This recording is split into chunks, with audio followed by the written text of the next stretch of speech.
특별한 수요일에 특별한 통찰 특수통. 오늘 만나보실 특수통은요, 꿈꾸는 기관사 김영훈 전 민주노총 위원장입니다. 안녕하세요. 네, 안녕하세요. 이거 맨 마지막에 있는 얘기인데 이거 먼저 여쭤보고 네. 갈게요.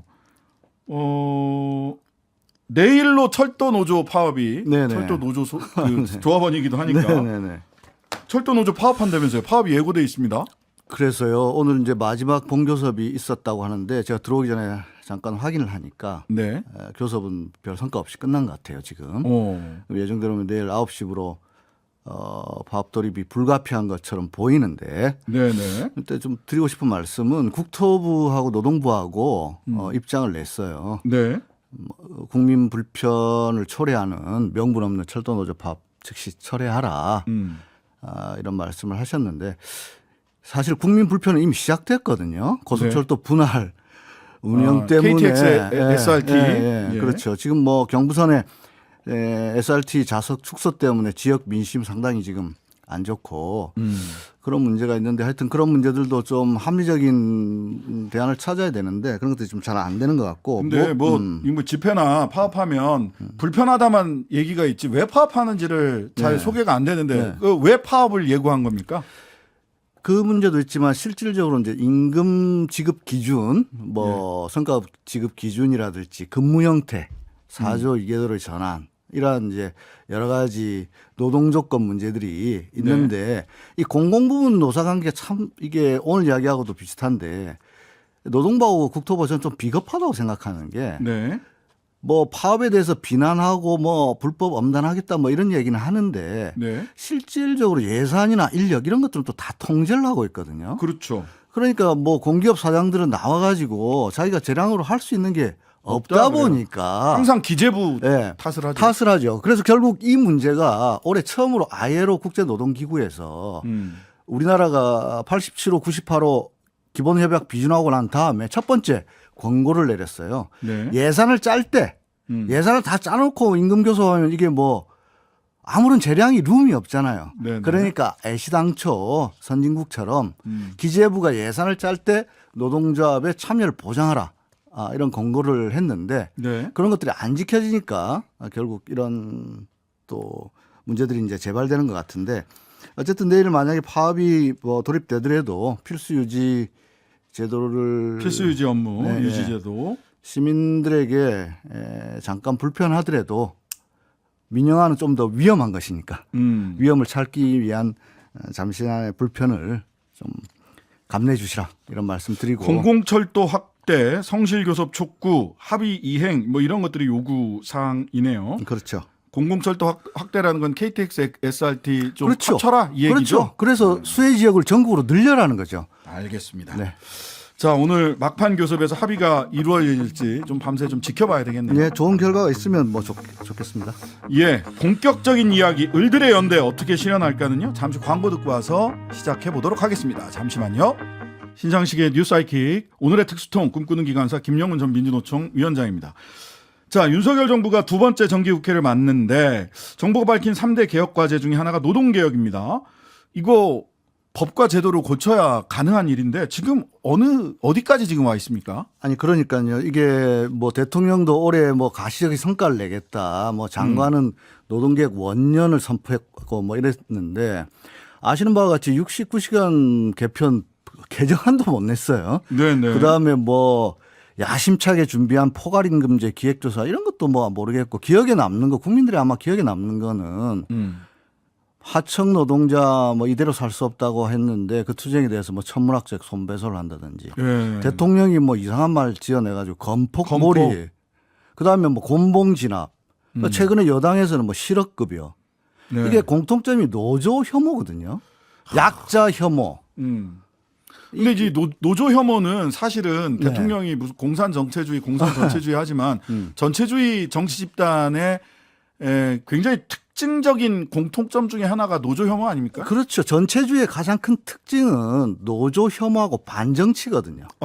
이 공산 전체주의 이거 정말 족보 없는 예. 지난번에 노사 법치주의도 뭐 족보 없는 얘기인데 사실은 무솔리니 파시즘이나 뭐 히틀러 나치즘이나 히로히토 뭐 일본의 군국주의나 공통점은 노조 혐오거든요. 네. 약자, 그다음에 경제 위기는 자 노조 탓이다, 유대인 탓이다. 이래가지고 약자들 간에 그 전쟁을 일으키고 이걸 네네. 통치 수단으로 삼는 거고 반정치와 관련해서 얼마 전에 대통령 후보 시절 육성 뭐 더 탐사에 들어보니까 네. 전형적인 반정 당을 뽀개버리겠다. 뭐 정치인들 여야 할 거 없이 상당히 뭐 난 대통령직도 귀찮다.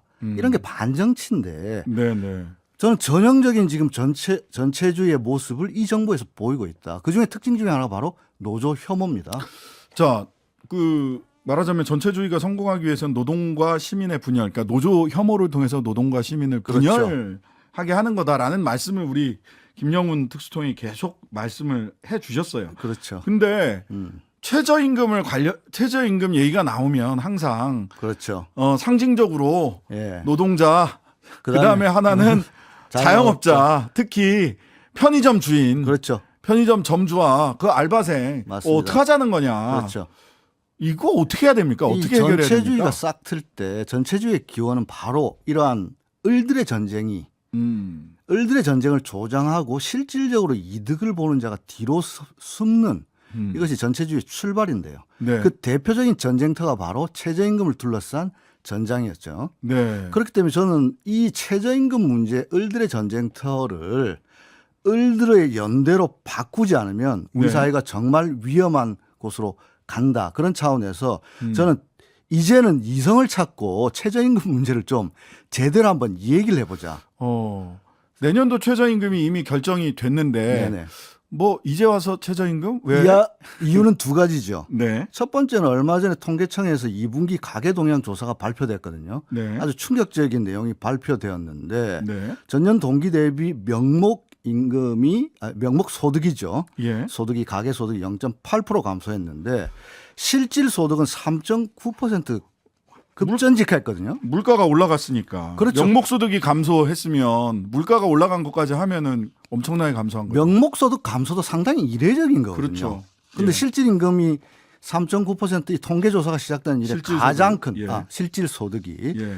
가장 큰 문제인데 과거 최저임금 소득 벌어졌을 때 하루에 수천 개씩 정말 기사 쏟아지는 데에 비하면 지금 너무 조용한데 네. 결국 이 지금 부메랑이 음. 내수 부진으로 돌아오고 있는 거거든요. 네네. 이게 지금 최저임금 문제를 다시 한번 돌아봐야 되는 첫 번째 이유고 예. 두 번째는요. 두 번째는 지금 우리나라의 가장 큰 문제 중에 하나가 바로 이제 고령화, 인구 절벽 이런 문제인데 네. 조금 있으면 이제 40, 50대 베이비 부머들이 소위 그나마 그동안에 1차 네. 노동시장에 있었던 이들이 조기 퇴직하거나 2차 노동시장으로 나오는 시점이거든요. 네. 게다가 지금 연금개혁 이야기하는데 연금 지급 시기는 65세로 늘어져 있고 소득 사각지대에 빠져버리는데 이들이 택할 수 있는 선택지는 두 가지밖에 없어요.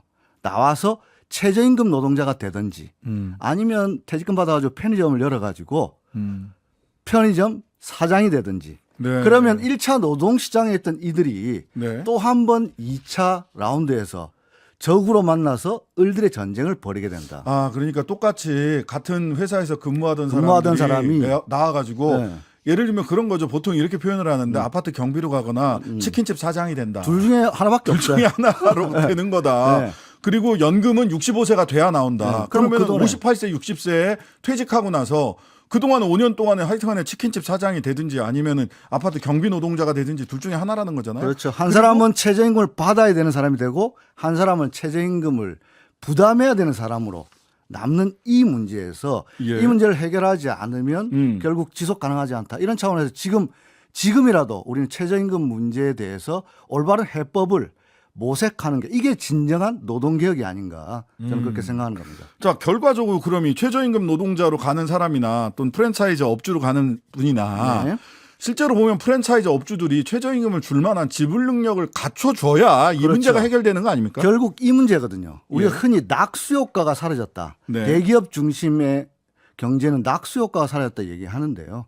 따져보면 물은 아래서부터 차오르는 거거든요. 예. 을들의 연대를 통해서 결국 실질적으로 이득을 가져가는 자들에게 오히려 비용이 전가되지 않도록 만드는 제도와 시스템을 구축하는 것이 네. 그것이 경제민주화의 요체이고 실질적인 국민 경제를 성장시키는 길이거든요. 네. 그런 차원에서 우리가 저임금 문제를 해결할 때 저임금 네. 노동자들만 이야기했지 시각을 좀 바꿔가지고 네. 그들의 임금을 담당해야 되는 제가 오늘 노동자지만 예. 이 시간은 제가 편의점 사장님으로 빙의를 해가지고 예. 이들의 지불 능력을 올려주지 않는 한 과연 이 저임금 문제가 해결되겠는가?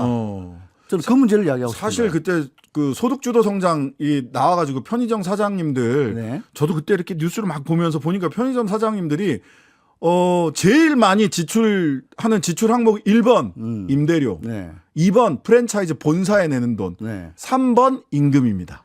자, 그런데 그 편의점 사장님들 보세요. 예. 최저임금 할 때마다 편의점 사장님들이 극렬하게 반대합니다. 네. 그런데 이걸 뒤집어 보면 편의점 사장님들이 제도적으로 자신의 목소리를 낼 통로는 최저임금위원회밖에 없어요.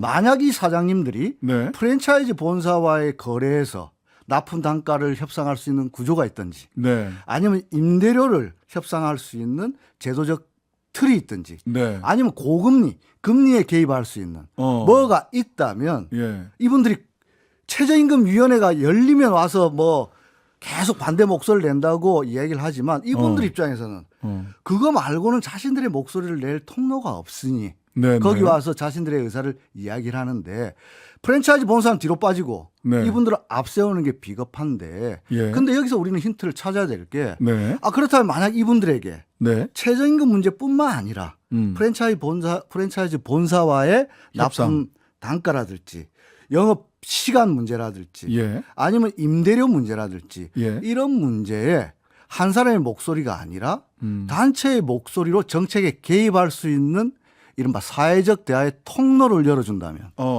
그렇다면 이 문제는 달라지는 것 아닌가? 네. 이 생각을 하게 되는 것이죠. 그러니까 임대료가 가장 지출이 많다면 건물주와 협상을 할 수 있다든지 또는 사실은 돈을 빌려서 보통 그러니까. 대출을 받아서 하니까 금리에 개입을 한다든지. 그렇죠. 그다음에 프랜차이즈 본사에 내는 돈이 그 두 번째니까 프랜차이즈 본사와 협상을 할 수 있다든지. 프랜차이즈 본사 이러면- 그렇죠. 하나 예를 들어볼게요. 예.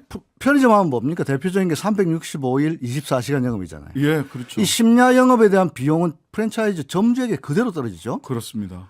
영업이 안 되더라도 무조건 열고 있어야 돼요. 무조건 열어야 되고 알바를 쓰고 야간 가산 수당을 줘야 되고 아니면 자기가 해가지고 과로사에 빠지는 예. 이런 문제가 반복되거든요. 그러니까 제 동생도 편의점을 하는데요. 편의점 그래요? 하나 가지고는 먹고 살기가 힘들고요. 최소한 편의점 2개 정도를 안정적으로 운영할 수 있는 목에다가 편의점을 내야 된대요. 이게 이제 임대료, 부동산, 목 좋은 데 가야 되니까. 네. 그러다가 이제 알바비가 감당이 안 되니까 밤을 새는 겁니다. 그러니까요. 본인이 16시간씩 일을 해요, 네. 이제. 그래서 이제 지난 정부에서도 이 소득주도 성장 뭐 얘기하면서 네. 그와 관련된 몇 가지 대책들을 내놨잖아요. 뭐 카드 수수료를 인하한다든지 몇 가지 뭐 공정거래 경제민주화 대책을 내놓았지만 제가 말씀드리고 싶은 것은 네. 공정거래법이라든지 가맹점법 이런 걸로 근본적인 대책이 안 된다. 네. 그렇다면 근본적인 대책은 뭔가? 그렇죠. 근데 이 프랜차이즈 문제는 우리나라에게만 있는 것인가? 아니거든요. 아니죠. 우리나라 자영업자 비율이 워낙 높은 거는 사실이에요. 네, 맞습니다. 하지만 전 세계적으로 프랜차이즈 문제는 이미 많은 나라에서 비슷한 사례를 겪고 있거든요. 네. 그 사례를 통해서 우리는 새로운 어떤 아이디어를 알 수 있는데요. 그 본질은 바로 프랜차이즈 본사와 프랜차이즈 점주와의 관계를 네. 상사적인 거래 관계가 아니라 노사 관계로 보자는 겁니다. 그런 사례가 있습니까? 그런 사례가 바로 프랑스, 일본, 미국, 독일이죠. 일본도 그래요? 일본은 심지어 프랜차이즈 점주들이 노동조합을 만들었어요. 노동조합을 만들어서 본사와 단체 교섭을 요구했는데 본사가 이에 응하지 않자 노동위원회에다가 부당노동행위로 제소를 했어요. 네. 지방노동위원회에서는 부당노동행위로 인정을 했어요. 근데 중앙노동위원회에서는 또 기각을 해가지고 행정심 이제 법원으로 가서 어떻게 될지는 다투어 봐야 되는데 네네. 프랑스 예를 들면요. 네. 이게 종속적 자영업자라는 지위라는 거죠. 재밌네요. 이게 종속적 자영업자가 원래 노동이 종속돼 있으면 그거는 그냥 근로자거든요. 근로기준법상. 근데 종속적 자영업자. 이게 동그란 네모거든요. 형용모순이에요. 그러니까요. 자영업자면 자신의 알아서 의사에 하는 따라서 영업 시간이든 물건이든 운영을 해야 되는데 편의점 사장님이 자신의 아까도 말했지만 365일 24시간 그다음에 다 물건 통제됩니다. 진열, 가격 전부 다 통제되지요. 그렇기 때문에 프랑스에서는 이분들을 영업점 관리인으로 봅니다. 영업장 관리. 영업장 관리인. 그렇기 때문에 이분들 프랜차이즈 본사 그다음에 프랜차이즈 근로자 3자가 노사 협의를 하도록 이게 법으로 제도화돼 있고 예, 3자 협의가 법으로 강제되어 있습니다. 있고 예. 헌재에서도 합헌 판정을 받았고요. 네. 미국 같은 경우에는 이 분류를 할 때 네. 우리가 이분들을 자영업자라고 분류하지 않고 종속적 자영업자는 노동자성을 부여하는 거죠. 일본은 아까 말씀드린 바와 같고 네. 독일은 유사 근로자라고 하는데요. 이분들을 왜 이렇게 보느냐? 그러면 이렇게 생각할 수 있어요. 자기 자본 태우고 사업하는데 이 사람들 근로자 인정해 줄 수 있냐? 그리고 이득이 많이 나면 자기가 다 가져가는데. 다 가져가는데 주주들한테 뭐 나눠주는 것도 아니고 네. 뭐 월급만 받는 것도 하지만 아니고. 이 노동자성은 상당히 이중적이거든요. 네. 하나 예를 들어 볼까요? 대기업 임원이 있다. 대기업 임원은 어. 노동자입니까? 사용자입니까? 그렇죠. 경영 전문가 흔히. 예. 그렇기 때문에 케이스에 따라서 법원의 판단은 달라요. 다릅니다. 그래서 네. 상대적입니다. 그렇죠. 그러니까 경영자라고 하더라도 관리직이라고 하더라도 일반 노동자 그 하위 계급의 노동자들에게는 관리자 취급을 받지만 네. 그 위에 나를 고용한 고용주한테는 노동자거든요. 그러니까 예. 그렇기 때문에 이분들을 종속적 제가 철도에 있었으니까 옛날에 홍익회 여러분 아시죠? 홍익회는 원래 매점이 있었잖아요. 사이다의 찡게라. 그렇죠. 예. 네. 우리 김수환 추기경님께서 삶이 무엇일까 골똘히 생각했는데 삶은 계란이다. 홍익회 그 예. 유머가 있는데 네. 홍익회는 원래 다 종속된 노동자였어요. 네. 그런데 공사가 전환되면서 이분들을 네. 자영업자로 다 바꿨죠. 네, 그런데 네. 어떤 문제가 발생됐습니까?